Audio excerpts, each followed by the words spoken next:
And we are back. For the other news, grades 8, 9, and 10 students of Eastern Cebu National High School gathered for career guidance orientation on September 6 at the Eastern Cebu National High School Gymnasium.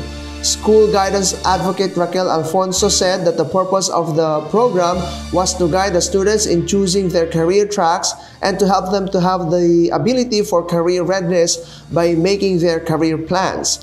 Career planning ensures that students and their parents make informed decisions in order to maximize their return on investment from education.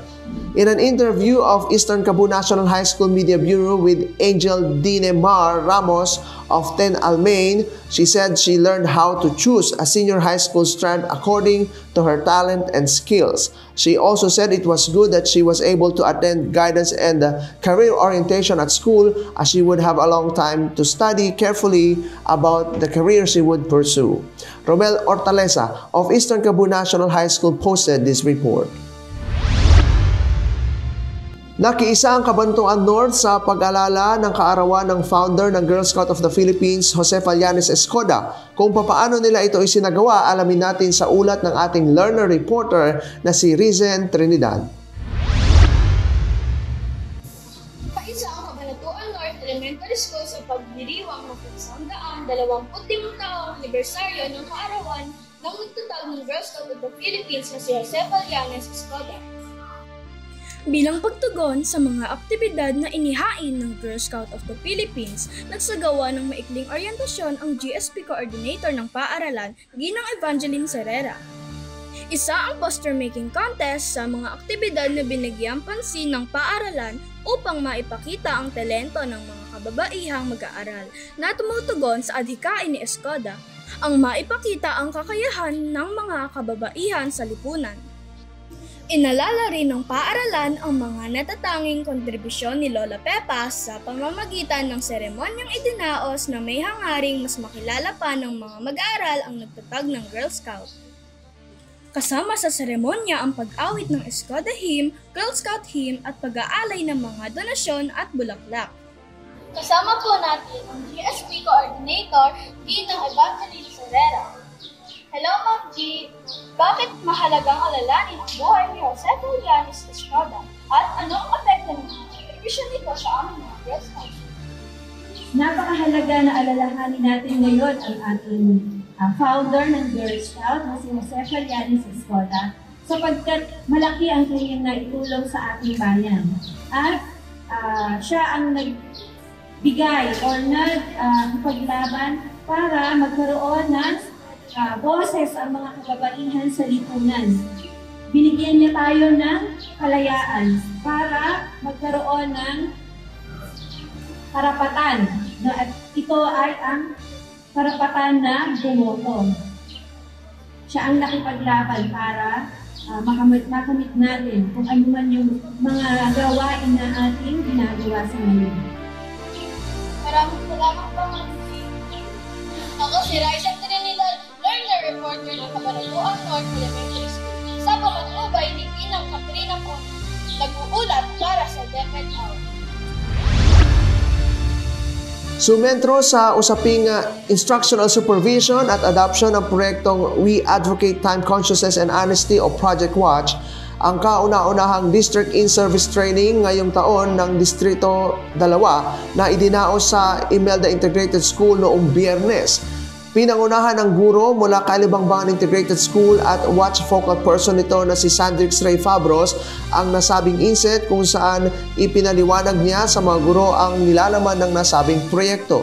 Ibinida rin ni Fabros ang ilan sa mga best practices sa kanilang paaralan na nakaangkla sa Project Watch kagaya ng pag-integrate o pag-i-integrate nito sa aralin ng mga bata, pakikipagtulungan sa ibang ahensya kabilang na ang mga local government units at non-government offices sa pagpapalaganap ng advokasya ng Watch, pagsasagawa ng training sa mga mag-aaral at pagtatayo ng honesty store o ang tinatawag nilang tapat-dapat store.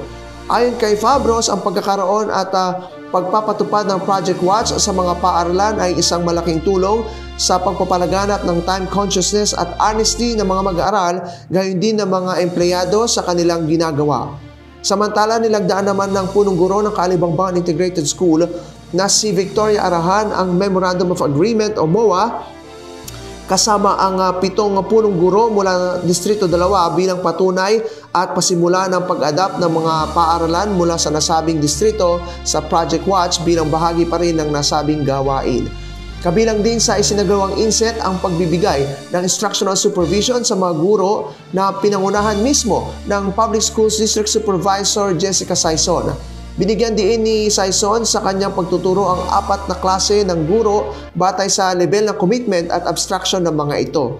Ipinaliwanag din ni Saison ang proseso at dapat tandaan sa pagsasagawa ng classroom observation, kabilang na ang basic approaches sa pagbibigay ng instructional supervision. Aniya mahalagang mabalikan ang mga ito bago magsimula ang pagsasagawa ng classroom observations. Nagpasalamat naman ang mga guro ng Distrito 2 sa pagbabahagi ng kaalaman ng mga nagsipagsalita sa naturang inset. Naitala ang ulat na ito ni Dec Padilla ng Imelda Integrated School. Sa Talipapa Integrated School ay inalala rin ang kaarawan ni Girl Scout of the Philippines founder Josefa Llanes Escoda. May ulat si Revelyn Chua. Maayos na ipinagdiwang ang ika-125 taong legasiya at pag-alala sa buhay ni Josefa Llanes Escoda ang isinagawa sa paaralang elementarya ng Talipapa. Sa tulong ng mga kaguruan at Girl Scout Coordinator na si Ginang Mami Lindsay de la Cruz at punong guro isa na si Ginong Haron Dave P. Antonio ay maayos na naisagawa ang araw ni Escoda na natapat sa araw ng Miyerkules, Setyembre 20. Nagtipon-tipon ang mga mag-aaral sa himnasyo ng paaralang Talipapa para idaos ang aktibidades ng nasabing gawain. Ito ay nagsimula eksakto alas 9 ng umaga na tumagal hanggang alas 11. Umabot sa 84 ang datos ng rehistrado mula kindergarten hanggang ika-6 na baitang ang nakibahagi sa gawain. Ayon kay Ginang Mami Lindsay de la Cruz, Guro 3, nagbigay ang dibisyon ng kabanatuan ng talaan kung saan nakatala ang mga layunin at mga aktibidades mula ika-17 ng Setyembre hanggang 23. Dagdag pa niya na hindi lang pagmamahal sa kapaligiran ang matututunan ng mga mag-aaral. Higit pa rito ang mabuting pakikipagkapwa-tao at paghubog ng iba't ibang talento. Magandang araw, ma'am. Okay, good morning po, ma'am. Okay, ako ay meron lang mga ilang katanungan tungkol sa ating Girl Scout Week dito sa Paaralang Talipapa. Ready ka na ba? Ready naman. Okay, so paano nagsipaghanda ang mga registered Girl Scout ng Paaralang Talipapa? Siyempre, mga naghanda ang mga Girl Scout natin. Bilang paghahanda ay nag-registered muna po sila. So, nagbigay din po ng memo ang ating Division of Kabanatuan ng memo tungkol po sa Girl Scout. And then, nagbigay din po sila kung anong yung mga gagawin na activities sa ating Girl Scout Week. Okay, pangalawang katanungan. Ano-anong mga aktibidades ang naganap at magaganap pa ngayong linggo ng pagdiriwang ng Girl Scout? So, dahil nung 1 week nga po ito, so nag-start na po siya nung Sunday. So, dahil ito po ay tinawag nating faith day. Dahil ang Sunday ay araw para sa ating Panginoon. Ano po? And then, nung Monday naman po, nagkaroon po tayo ng Environment Day. Dito po naganap yung ating beautification of the school, cleaning of school, tree planting, nandito din po yung poster making natin, and yung conservation of life. Ibig sabihin, ma'am, sa Girl Scouts pala, hindi lang pag-aalaga sa paligid ang kanilang matutunan, ganun din ang relasyon nila sa Panginoon. Yes, ma'am? Yes, ma'am. Okay. And then po, the third day po, nagkaroon po tayo ng ngayon po araw ng Escoda Day. Yun po, pinarangalan po natin o inalala po natin si Josefa Llanes Escoda bilang founder po ng Girl Scout. And next day naman po, magkakaroon po tayo ng ating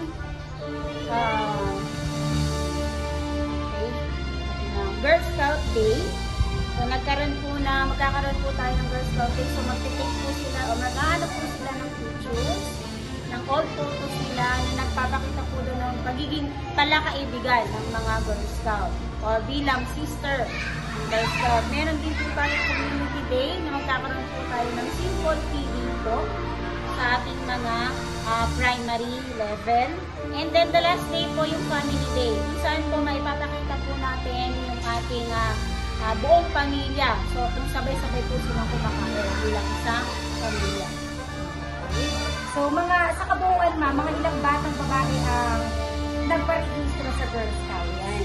So dito po sa Talipapa Elementary School, bumuo po tayo halos ng 84 na batang babae. So mula po sa kinder o twinkler, meron pa po tayong 7 na batang nakaregistered. Pero ongoing naman po ang registration. And then sa star po, mula grade 1 hanggang grade 3, meron na po tayong na si Ma'am Joy po yung ating ang ating coordinator. And then sa junior, ganun din po. So kaya umabot po ng 84 na bata. So medyo marami pa at meron pa tayong inaasahan Yes, na ma'am. Continuous naman po yung ating registration. Wow naman. So sa iyong palagay, ma'am, anong aktibidades ba talaga? Sa palagay na makikita, ang mga Girl Scout ay talagang nag-enjoy at sa palagay mo, ano ang kanilang natutunan? Okay. So nag-enjoy po sila siguro, nakita ko mga naka-post naman po dun sa Faith Day. Yan. So dahil doon, kumbaga na-i-boost natin yung ating relasyon sa Panginoon. So nakikita doon kung paano ba nagiging katoliko ang isang batang Girl Scout. Napakita din ng mga Girl Scout ang pagiging malikhain nila tungkol doon sa poster making na ating ginawa. And then, syempre, yung pagiging responsable nila sa ating kapaligiran bilang paglilinis doon sa ating paligid. At sa palagay ko, at sa nakita ko kanina, ma'am, na naganap sa ating gimnasyo ng paaralan, talagang nag-enjoy ang ating Yes, nag-enjoy ng tuntua sila kasi syempre, ngayon lang sila over na nagkaroon ng pandemic, So, nag-enjoy talaga sila. Thank you so much, ma'am, at sa ulitin mo na. Thank you. Ayon naman kay Yuri Jane Garcia, 10 taong gulang mula sa ika-5 baitang, mas tumataas ang kumpiyansa niya sa kanyang sarili sa pagsali sa mga gawain ng Girl Scout at mas naibabahagi niya ang kanyang mga angking kakayahan sa larangan ng pagsayaw at pagguhit. Magandang umaga sa iyo. So, ipakilala mo nga muna ang iyong sarili at ilang taon ka nang sumasali sa aktibidades ng Girl Scouts? Ako po si Regine D.S. Garcia, 10 taong gulang, at 5 taon na po akong sumasali sa Girl Scout. So, ibig sabihin, anak, mula kinder hanggang ngayon grade 5 ka. Tama ba? Okay. Ano ang iyong dahilan bakit taon-taon ay sumasali ka sa mga aktibidades ng Girl Scouts ng paaralan? Ang dahilan ko po ay pag-relasyon ko po sa Diyos at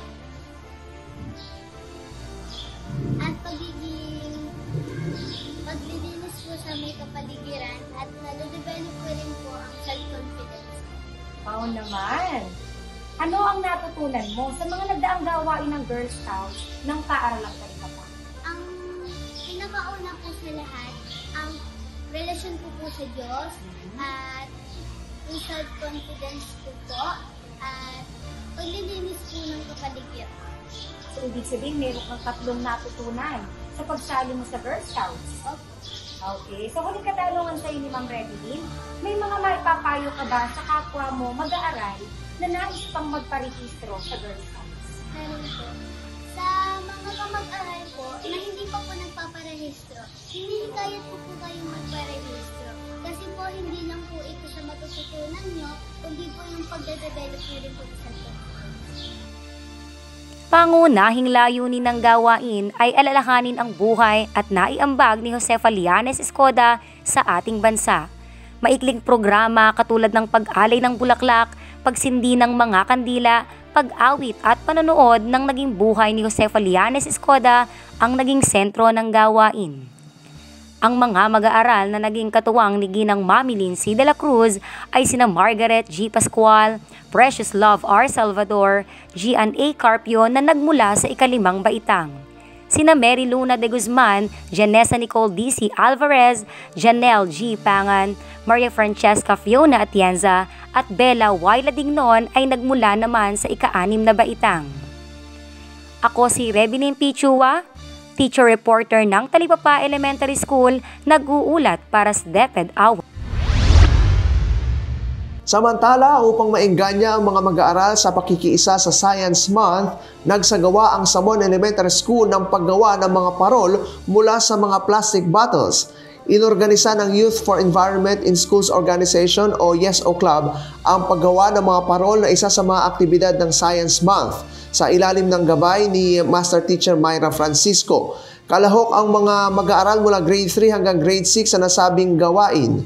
Gamit ang 2 plastic bottle, gunting at mga panali ay nakabuo ang mga mag-aaral ng isang obra na magdadagdag sa palamuti ng paaralan. Binigyang diin ni Francisco ang kahalagahan ng pagpapalaganap ng kamalayan sa kalikasan sa mga mag-aaral. Sa pamamagitan anay ng proyektong ito na parol making, maituturo sa mga mag-aaral ang halaga ng recycling at kahusayan. Nagpaplano na ikabit ang mga ito sa paligid ng paaralan na magbibigay ng makulay na atmosfera at ng mensahe tungkol sa recycling at pagmamalasakit sa kalikasan. Isa lamang sa mga aktibidad na naka-schedule para sa Science Month ang paggawa ng mga parol na nagsusulong ng komprehensibong edukasyon at responsableng pag-aalaga sa kalikasan. Naitala ang ulat na ito ni Alaysa Gail Eugenio ng Samon Elementary School. Ipinagdiwang rin sa Bagong Sikat Elementary School ang Science Month. Kung ano ang kanilang pakulo, alamin natin sa ulat ni learner reporter Keishel Elise Gamboa. Makilahok ang mga mag-aaral ng Bagong Sikat Elementary School upang makiisa sa Science Month na may temang Time Lapse, accentuating the eras of science studying. Nagpamalas ng kanilang galing sa sayaw, awit, at katalinuhan. Hindi rin nagpagalihin ng mga mag-aaral na nagpamalas ng kanilang husay at talento sa kanilang presentasyon. Hindi rin nagpagalihin ng mga kalo sa poster making at retired craft. Bilang highlights ng selebrasyon, nagpakitang gilas sa pagrampa ang mga kalahok sa pagsuot ng recycled materials. At sa 18 lumahok, Kate Angela Isiabel at Kyrie Drake Collado ang mga hinirang na panalo. Ayon sa Science Coordinator, Mary Ann Palomo, matagumpay, makulay at masayang naisagawa ang selebrasyon. Hinikayat rin niya na patuloy na makiisa sa mga programa ng Science Club. Ako si Keishel Gamboa, learner reporter ng Bagong Sikat Elementary School. Sa pamamatnubay, Teacher Maine Didamo, nag-uulat para sa DepEd Hour.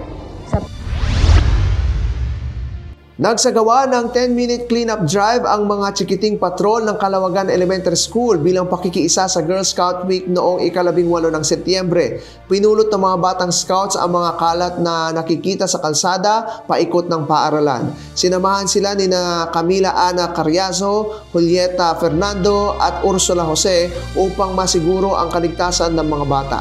Ginanap din ang Founders Day kung saan nagkaroon ng pagpapakilala sa taong nagtatag ng Girl Scout of the Philippines na si Josefa Llanes Escoda sa pamamagitan ng presentasyon tungkol sa kanyang buhay, mga adhikain at kung papaano siya nagtagumpay.